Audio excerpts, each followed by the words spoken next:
A 10-year-old boy with a prosthetic leg limped into a busy coffee shop, rejected by every table he approached. His name was Ethan, and with every step he took, the faint mechanical scrape of his prosthetic echoed against the polished concrete floor. It wasn't loud, but in the crowded cafe, it somehow felt like the only sound that mattered. The Copper Bean had sat on the corner of Madison and 3rd for over 20 years. It was the kind of place locals loved. Exposed brick walls, mismatched wooden chairs, handwritten chalk menus, and coffee that tasted like someone still believed in craftsmanship. On Sundays, it buzzed with comfort. Couples lingering over pastries, families squeezing into booths, regulars nodding at each other like members of an unspoken club. But on this particular Sunday, that comfortable hum faltered. The bell over the door chimed, and Ethan stepped inside. He moved carefully, as if every step required permission from his body. His left leg ended just above the knee, replaced by a prosthetic that was clearly too small, the metal joint stiff and unforgiving. Each movement made his face tighten with pain he'd learned not to show. His clothes hung loose on his thin frame, washed too many times, stretched too far past their usefulness. A faded hoodie swallowed his shoulders, and his sneakers were scuffed nearly smooth. Dirt smudged his cheek, and his dark eyes darted around the room like a frightened animal searching for shelter. He wasn't looking for the bathroom. He wasn't looking for his parents. He was looking for a place to sit. Any place. Any stranger who might show kindness. The first table he approached held a young couple on what looked like an early date. 2 lattes steamed between them, untouched pastries arranged neatly on a small white plate. As Ethan stopped beside their table, opening his mouth to speak, the woman noticed him. She didn't ask if he needed help. She didn't smile. She simply shook her head and turned her body away, physically blocking him from their space. "No," she said flatly. Ethan nodded, as if he'd expected it. His shoulders sagged just a little, and he moved on. The second table held 3 businessmen in pressed shirts, laptops open, papers spread across the table. They saw him coming. One glanced up, then immediately backed down at his documents. Another shifted his chair slightly, creating a barrier. They didn't speak to him at all, just pretended he didn't exist. Invisible, the third table held a mother and her 2 children. When Ethan approached, the woman stiffened. She pulled her kids closer to her and said loudly enough for nearby tables to hear, "Where are his parents? Not are you okay? Not do you need help? Just judgment." Ethan's face flushed red. His good leg trembled under his weight, muscles tight with exhaustion. For a moment, it looked like he might turn back toward the door. But he didn't. He kept moving. In the back corner of the cafe sat a man most people avoided. His name was Marcus Stone. 41 years old, 6'3", broad shoulders, solid build, arms covered in tattoos that told stories he never explained. A scar split his left eyebrow. Another trace along his jawline, pale against weathered skin. His leather vest bore patches that made people cross the street without thinking twice. Hell's Angels, earned through loyalty, blood, and years on the road. Marcus sat alone, drinking black coffee and reading a worn paperback. He wasn't scowling. He wasn't posturing. He was simply existing in his corner, minding his business. Then the footsteps stopped. Marcus looked up.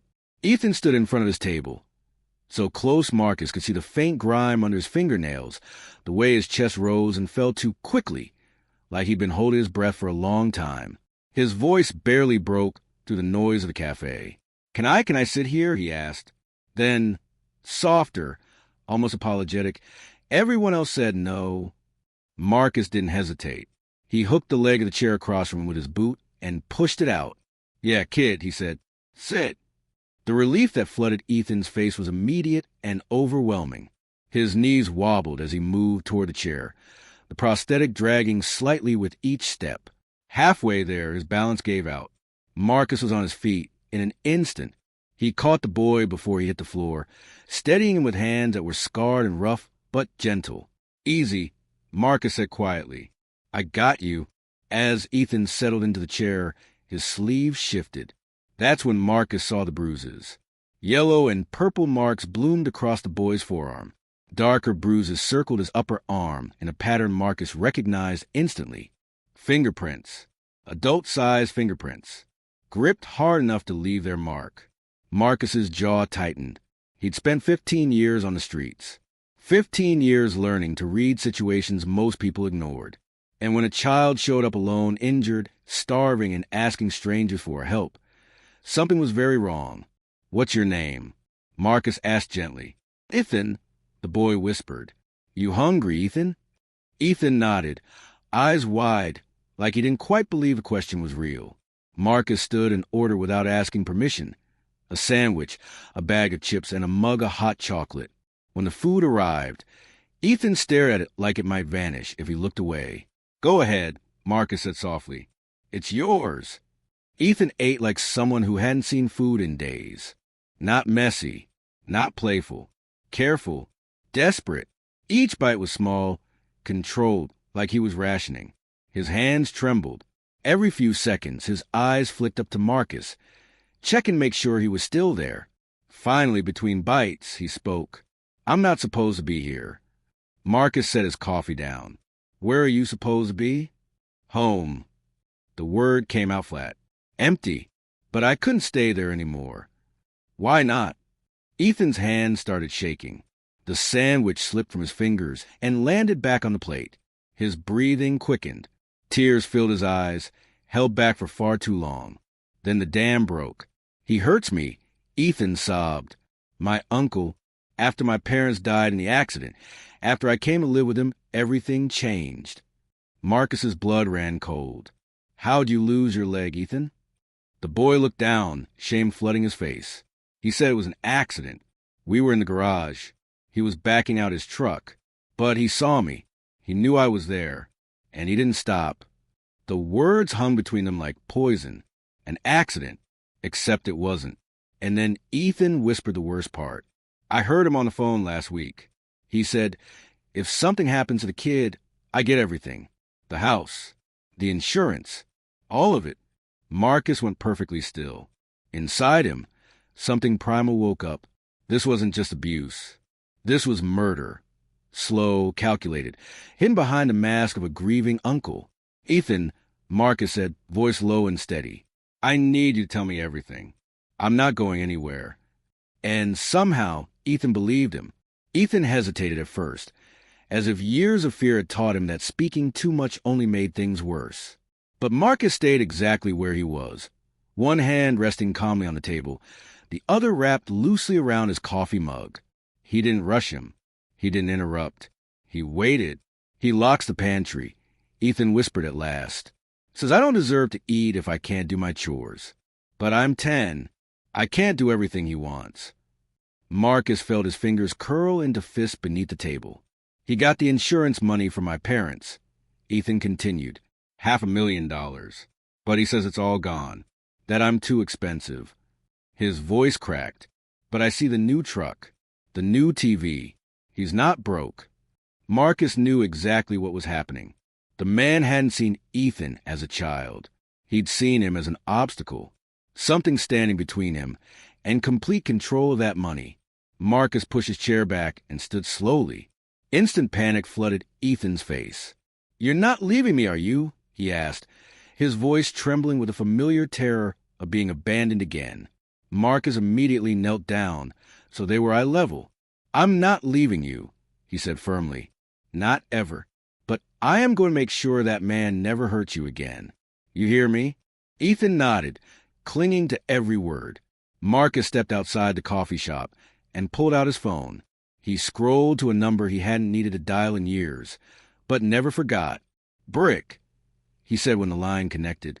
"It's Marcus." The voice on the other end sounded like gravel soaked in whiskey. "What's going on, brother?" "Child abuse," Marcus said. "Possible murder plot. I need every brother within 20 miles of the Copper Bean. Now." There was a brief pause. "Say no more," Brick replied. "We're coming." Within 20 minutes, the sound began. Motorcycles. One by one, then in waves. Engines roared into the street outside the coffee shop. Chrome gleamed in the sunlight. Leather vests bore the same insignia Marcus wore. Men dismounted with purpose, not chaos. Hell's Angels from 3 counties. Brick walked straight up to Marcus. He was in his mid-50s, gray beard, eyes that had seen too much and forgotten nothing. "Fill me in." Marcus told him everything. The bruises, the starvation, the garage accident, the insurance money, the phone call Ethan overheard. By the time Marcus finished, Brick's face had gone cold. "Where's the boy?" "Inside. My table." "And the uncle?" "At home, as far as I know." Brick turned to the assembled brothers. "We do this clean. We gather evidence. We make it stick." And that's exactly what they did.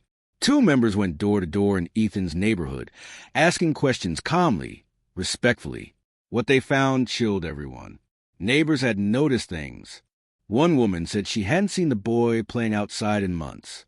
Another admitted he'd heard screaming, but hadn't called anyone. One neighbor confessed she contacted Child Protective Services twice. Nothing had happened.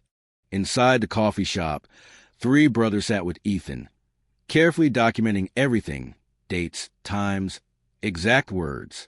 Another member, Daniels, a former cop, made calls. He bypassed front desks and reached an actual CPS investigator. "This isn't a request," Daniels said. "This is notice." The investigator promised to arrive within the hour. Marcus stayed with Ethan the entire time, holding his hand as his brothers moved around him with quiet precision. This was what they did best. Protect their own. And Ethan was theirs now. One of the brothers, Ghost, sat down across from them. His eyes were wet as he looked at Ethan. "My kid wears the same shoe size," Ghost said softly. "I got a box of barely worn ones. I'll bring them." "You don't have to," Ethan murmured. "Yeah," Ghost said firmly. "I do." Tank, a massive man who ran an auto body shop, leaned against a booth.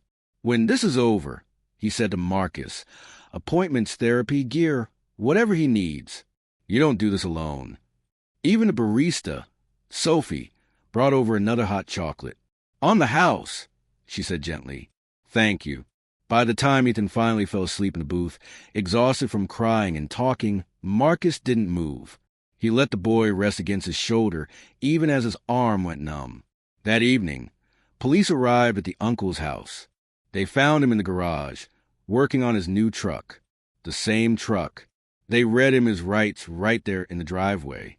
His face shifted from confusion to outrage to fear. He protested, explained, played the concerned guardian. The officers weren't buying it. Inside the house, they found Ethan's room, a locked storage closet, a mattress on the floor, a single light bulb, controlled from the outside, 3 shirts, 2 pairs of pants, underwear with holes. The pantry was padlocked. Next to the fridge was a handwritten chart tracking Ethan's food intake down to the ounce. Days marked with nothing but water. In the uncle's office, they found insurance documents, bank statements, spreadsheets, and a journal, page after page detailing plans. Reduce food intake gradually. Ensure prosthetic discomfort. Document behavioral problems. The final entry read, "Another month, maybe 2, then I'm free and clear." That night, Ethan was taken to Children's Medical Center. Marcus rode with him, never letting go of his hand. Doctors documented everything. The prosthetic was 2 sizes too small. Infected sores. Neglect so severe it made seasoned nurses furious. "We're going to fix this," Dr. Mitchell said gently. "You'll be able to run again." "Really?" Ethan whispered. "Really?" Marcus stayed all night.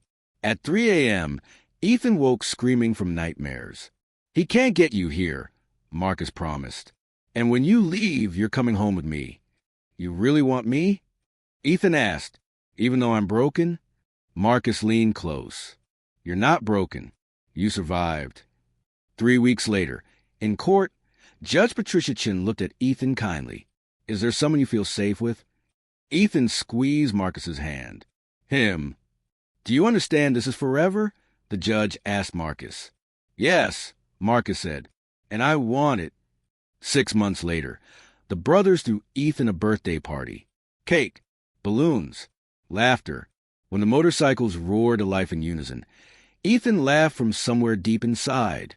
He wrapped his arms around Marcus's neck and whispered two words that changed everything. "I'm home."